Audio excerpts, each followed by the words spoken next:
The ultimate sex goddess of the 20th century. Of course, the ultimate sex goddess of the 21st century. But in the 20th century, Marilyn Monroe was the icon of Hollywood glamour until her shocking death at the early age of 36. But now Marilyn's making headlines again. Here's the twist. A Canadian singer thinks she's literally Marilyn Monroe reincarnated, and newspapers like the LA Times are writing about it. With me now is that singer, Sherry Lee Laird, also her psychiatrist.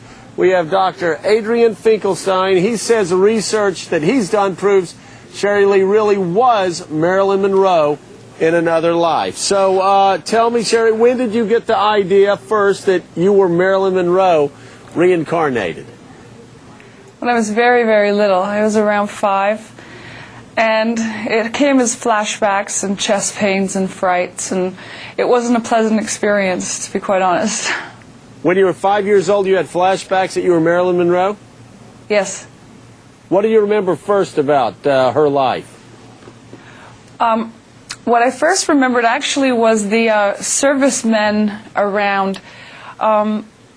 There was a show called Hawaii Five-0, and that seemed to be the closest thing towards what I remembered the men looking like, being dressed in suits all the time, and that was something for me, and I felt attracted to them at 5, but that's kind of wrong, so and then there was more and more flashbacks constantly, all the way up till I contacted Dr. Finkelstein. How specific was it? I mean, do you remember times when you were with Arthur Miller? Do you remember times when you were with Joe DiMaggio? Do you remember times with Bobby Kennedy? Do you remember how you died? Yes, yes to all of those things. Okay, how did you die? I remembered it emotionally. By my own hands. By your own hands? Pills. How's that? Alcohol. Alcohol? Marilyn, yes. Marilyn was manic depressive. I don't think really anybody said it before. I don't think they're really zoning in on the fact that she was an extremely depressed person, just like any other person who needs medication or perhaps therapy. She didn't get that, and because of her social status, she didn't really have time to get that.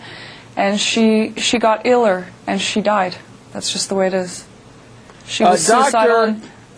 She's suicidal, and you say you remember she took her own life. Doctor, you claim that through your studies you can prove what the LA Times was talking about, that your patient actually is reincarnated as Marilyn Monroe. How do you do that? Well, I think images speak louder, and I gave a clip of a video with a past life regression I performed on Sherry, in which, under a very deep hypnotic trance called somnambulistic, after I suggested to her to forget anything that she knew artificially from public record about Marilyn Monroe, and that's backed by scientific journals creating selective amnesia, she responded to hundreds of carefully researched questions by me about the life of Marilyn Monroe, and especially about Kennedy's and how she really died. And it was very dramatic. She was screaming, crying, gripping my hand.